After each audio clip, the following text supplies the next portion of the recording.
For 50 years, we treated the moon like a museum piece. A dead, dusty relic of a Cold War race we finished in 1972. We left our flags, our footprints, and even some golf balls, and then we stopped looking. But in the last decade, we made a discovery that changed everything. Hidden in the permanently shadowed regions, craters where the sun hasn't shone for 2 billion years, is the most valuable substance in the solar system. It's not gold. It's not diamonds. It's water ice. And right now, the world's superpowers are in a frantic, silent sprint to claim it. Because whoever controls the lunar water doesn't just control the moon. They control the gateway to the entire solar system.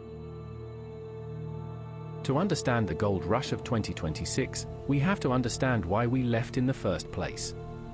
Apollo was a miracle of brute force. At its peak, NASA was consuming 4% of the entire US federal budget. To put that in perspective, if NASA had that same funding today, their budget would be over $250 billion a year. They built the Saturn V, a 36-story skyscraper of liquid fire that produced 34 meganewtons of thrust. It was a sprint, fueled by national prestige. But once the race was won, the political will evaporated. The moon was seen as bone dry, a barren desert with nothing to offer but rocks. So, we closed the book. For 53 years, no human traveled beyond low Earth orbit. Until now. The turning point came in 2009, when NASA deliberately crashed a rocket into a crater at the lunar South Pole. The plume of debris revealed something startling: pure water ice. This changed the mathematics of space travel forever. See, launching water from Earth is incredibly expensive. It costs thousands of dollars just to get a single liter into orbit. But if you can live off the land, if you can mine that ice, you have a gas station in space. You can split H2O into hydrogen for fuel and oxygen to breathe. The moon isn't a destination anymore. It's a shipyard. A refueling hub. The essential first step on the road to Mars. This brings us to the Artemis program. On April 1, 2026, the silence was finally broken. Artemis II carried for astronauts Wiseman, Glover, Koch, and Hansen further into deep space than any human in history.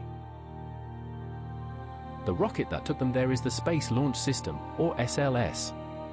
It is the most powerful rocket ever successfully flown, producing 39 meganewtons of thrust, that's 15% more than the legendary Saturn V. But unlike the Saturn V, which was a series of violent jolts, the SLS is a precision instrument. It uses for RS-25 engines, the same engines that powered the Space Shuttle, to provide a smoother, more controlled surge into the heavens. But the true disruptor in this gold rush isn't a government rocket. It's SpaceX's Starship ILRS. If the Apollo lunar module was a fragile tent, Starship is a 15-story skyscraper. It can carry 100 metric tons of cargo to the lunar surface. Think about that. Apollo could barely bring back 40 kilograms of rocks. Starship can land an entire laboratory, a fleet of rovers, and a month's worth of supplies in a single trip.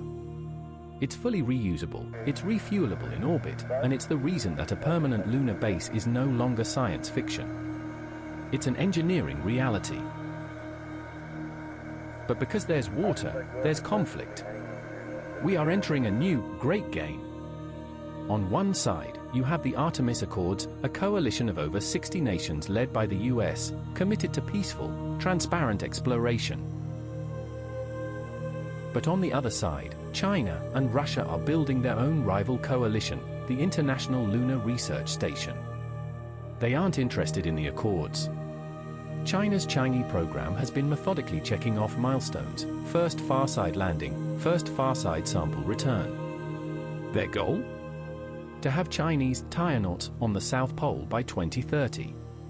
The race is for the peaks of eternal light, small ridges on the edge of craters that receive near-constant sunlight, providing the solar power needed to mine the ice in the shadows below. By the early 2030s, the South Pole won't be empty. NASA's Artemis base camp will be a reality. We're talking about a 3-story habitat capable of housing for astronauts for months. We'll have pressurized rovers, developed with Toyota, that function as mobile homes, allowing crews to explore for weeks without ever putting on a spacesuit. And the power?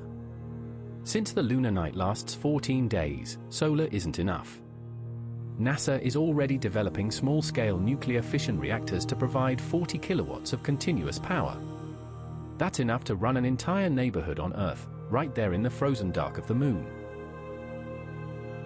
But why go through all this? Why spend billions to live on a rock? Because the moon is the rehearsal for the main event, Mars. A trip to Mars is a 3-year round trip. There is no rescue. There is no support to Earth. If a life support system fails, you die. The moon is where we master the art of living off the land. We extract water from the lunar dust today, so we can extract water from the Martian glacier tomorrow. We build nuclear reactors on the moon today, so we can survive the Martian dust storms tomorrow.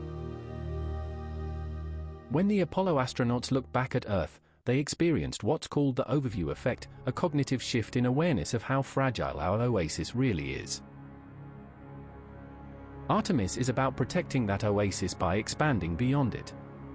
The sprint of the 60s is over. The long walk has begun. We aren't just going back to the moon to leave more footprints. We are going back to build the first true colony of a multiplanetary species.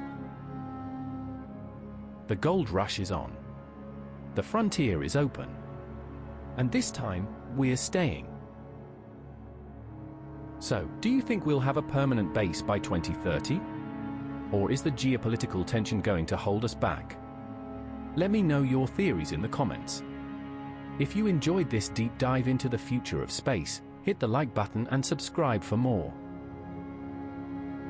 The long walk has just begun. I'll see you in the next one.